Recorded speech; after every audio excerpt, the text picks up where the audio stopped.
भरोसा है बिहार के नौजवानों पे, बिहार के सभी जाति धर्मों पे, कि अगर तुम्हारा पेट भर जाता है नरेंद्र मोदी जी का चेहरा देख के, और अगर तेजस्वी ने जो काम किया है उस काम को देख के मन भरता है, तो उन्हें इसको फैसला ले लेना। और जो विज़न है हम लोगों का, हमारे पार्टी का, वो यही है कि हम पहले नौजवानों की बात करेंगे, नौकरी की बात करेंगे, महिलाओं की बात करेंगे, अकलियत की बात करेंगे, हम इसी की बात करेंगे। अभी हम लोग गया लोकसभा क्षेत्र में मौजूद हैं और हम लोगों के साथ महागठबंधन के उम्मीदवार राजद के प्रत्याशी कुमार सर्वजीत हैं। सर, बहुत स्वागत है आपका डेमोक्रेटिक चरखा पीबी बिहार न्यूज़ में। आप यहाँ से 2 बार विधायक रह चुके हैं, 63 साल का रिकॉर्ड टूटा, और अब आप लोकसभा में कंटेस्ट कर रहे हैं। कई लोग ये कह रहे हैं कि शायद जो 2 बार विधायक आप जीते उसको आप ओवर एस्टिमेट कर रहे हैं और आप अब लोकसभा के इसमें आ रहे हैं। क्या कहना चाहेंगे आप इस पर? देखिए, हम इसमें कुछ नहीं कहते हैं, जनता कहती है।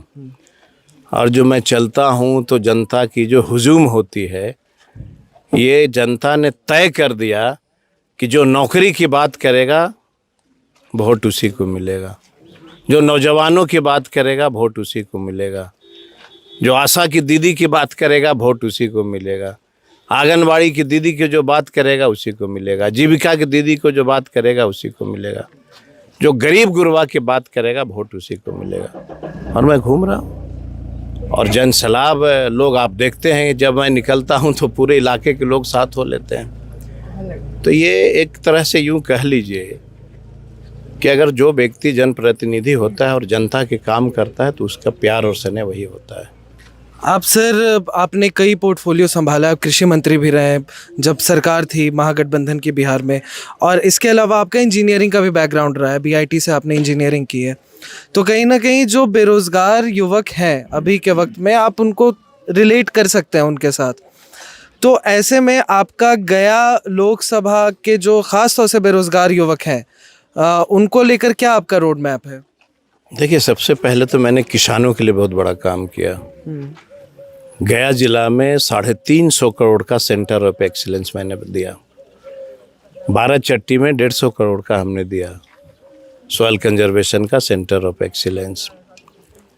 जनप्रतिनिधि होने के नाते जब मैंने देखा कि गांव से बड़े पैमाने पे बेरोजगार युवा जो है बजाते हैं दिल्ली बम्बई काम करने, और जब घटना घटती है तो उनके परिवार को देखने वाला कोई नहीं होता, मुआवजा नहीं मिलता है।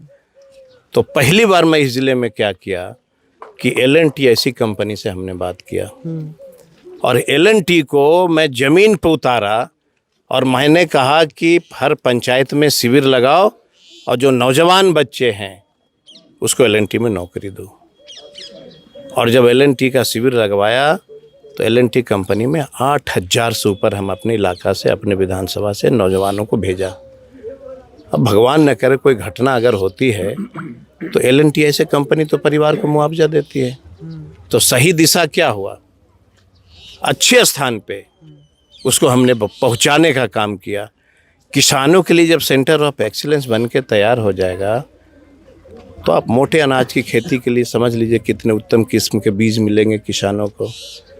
तो मैं लगातार एक चीज़ कह रहा हूँ मीडिया के साथियों को कि गया ज़िले में कहीं पे डिबेट करा दो जनप्रतिनिधियों का, जो मैंने चुनाव जो लड़ रहे हैं, और वो तय करे कि भाई आपने अपने राजनीतिक जीवन में क्या क्या किया, और मैं तय बताऊंगा देश को और गया की जनता को कि मैंने क्या किया। नहीं, वो डिबेट के लिए तो हम लोग भी रेडी हैं, दूसरी पार्टी रेडी नहीं हो रही है इस चीज़ के लिए, और क्योंकि हम लोगों ने भी ये बात कही थी। खैर, जब हम लोग यहाँ पर आ रहे थे और हम लोगों ने कई लोगों से बात की, कल से हम लोग गया में हैं, तो लोगों का एक ये इंटेंशन है दिमाग में कि ये चल रहा है कि केंद्र सरकार ने हम लोगों को राम मंदिर दिया, कश्मीर को एक तरह से आज़ादी दिलवाई, असली आज़ादी 370 हटा के, तो हम लोग इसलिए इस बार मोदी सरकार को ही वोट कर रहे हैं।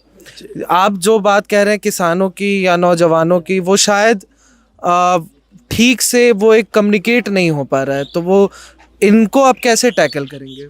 देखिए, मंदिर की बात वही करते हैं जो उद्योगपति होते हैं ना। गरीब तो पेट की बात करता है, गरीब रोजी रोटी की बात करता है। तो गांव के अंदर जाके देखिए ना, मंदिर बना दे, मैं मंदिर का विरोधी नहीं हूँ, और मैंने कहा है बिहार के लोगों को कि देश का सबसे बड़ा मंदिर और मस्जिद तेजस्वी जी बनाएंगे कब? जब गांव का ये मंदिर ठीक हो जाएगा। मतलब गांव का मंदिर मतलब क्या हुआ? एजुकेशन का मंदिर, नौजवानों को नौकरी। जब बिहार में ये तेजस्वी जी सपना पूरा कर देंगे तो हम भी देश का सबसे बड़ा मंदिर और सबसे बड़ा मंदिर मस्जिद एक साथ बना के लोगों को दे देंगे।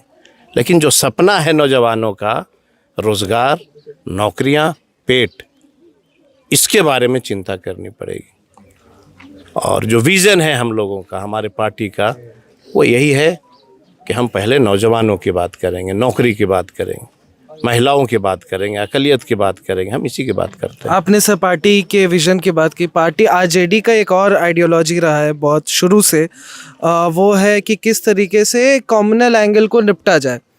बाबरी मस्जिद विध्वंस भी जिस वक्त हो रहा था। बताइए हमको कि एक आप पत्रकार हैं, यहाँ से एक मिट्टी उठा लीजिए और सबको सूंघवा दीजिए, उसमें से हिंदू और मुसलमान की खुशबू आती है कि हिंदुस्तान की खुशबू आती है?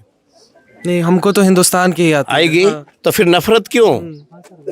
अगर इस मिट्टी से हिंदुस्तान की खुशबू आती है फिर नफरत क्यों? ये देश जो है प्यार, मतलब उसको क्या कहेंगे, मतलब पूरे दुनिया में ऐसा कोई देश नहीं है जो सोने का चिड़िया कहलाता है। आपने कहा 370 हटा दिए, जरा पूछ लो इसमें से किसी को 370 का मतलब किसी को पता है क्या? एक व्यक्ति से पूछ लो। पूरे गांव में जाओ, देश के किसी भी गांव में पूछो कि 370 हट गया, तुम्हारा पेट भर गया क्या? पूछ लो। लेकिन अगर मैं किसान का मंत्री बन के किसान के लिए एक बड़ी चीज दे दिया तो किसान का पेट भरेगा कि नहीं भरेगा? ये बताओ। भरेगा बिल्कुल। तो हमारा तो वही कहना है कि हमको इस मिट्टी से प्यार है, और हिंदू, मुस्लिम, सिख, ईसाई हम सब हैं भाई भाई। हम इसी नारे के साथ चलते हैं, ये जान लीजिए। और अभी सर कई लोगों ने नामांकन पत्र भरा है, लेकिन मुख्य कैंडिडेट जो माने जा रहे हैं वो ये कि महागठबंधन से कुमार सर्वजीत और एनडीए के जो प्रत्याशी हैं जीतन राम मांझी, यही दो मैदान में है।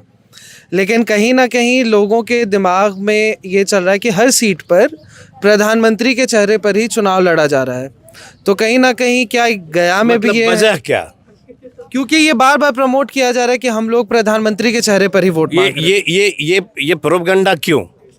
अब ये तो सर वही रोजगार बता की पाएंगे। प्रोपगंडा क्यों नहीं? नौजवानों की बात क्यों नहीं? किसानों की बात क्यों नहीं? ये सब समझते हैं गांव के लोग। इस बात को जान लीजिए, जो उद्योगपति हैं वो उनकी चेहरा को पसंद कर सकते हैं, लेकिन गांव का सभी जाति धर्म का लोग और खास करके बिहार का नौजवान तेजस्वी को सैल्यूट करता है कि उसने नौकरी दिया। माँ बाप का सपना, माँ बाप का सपना देखे होंगे ना। एक माँ बाप का सपना क्या होता है? बचपन से पालता है और सपना होता है कि मेरा बच्चा काश कहीं नौकरी करता तो हमारा भी बुढ़ापा में सहारा बनता। इसकी बात कौन करेगा? कोई तो होना चाहिए ना बात करने वाला। देश में आपस में नफरत फैला के सत्ता का सुख भोगने वाले बहुत ज़्यादा दिन राज नहीं कर सकते हैं, ये जनता सब समझती है। क्या बिना जदयू के मदद के इस बार महागठबंधन बिहार में भाजपा एनडीए को रोक पाएगी? ये जनता बताएगी 19 तारीख को। मुझे भरोसा है बिहार के नौजवानों पे, बिहार के सभी जाति धर्मों पे, कि अगर तुम्हारा पेट भर जाता है नरेंद्र मोदी जी का चेहरा देख के, और अगर तेजस्वी ने जो काम किया है उस काम को देख के मन भरता है, तो उन्हें इसको फैसला ले लेना। यही हमारा अपील होगा सबसे। हम लोगों के साथ कुमार सर्वजीत जी थे जो इंडिया अलायंस महागठबंधन से उम्मीदवार हैं। आपको ये इंटरव्यू कैसा लगा आप हमें कमेंट करके ज़रूर बताएं।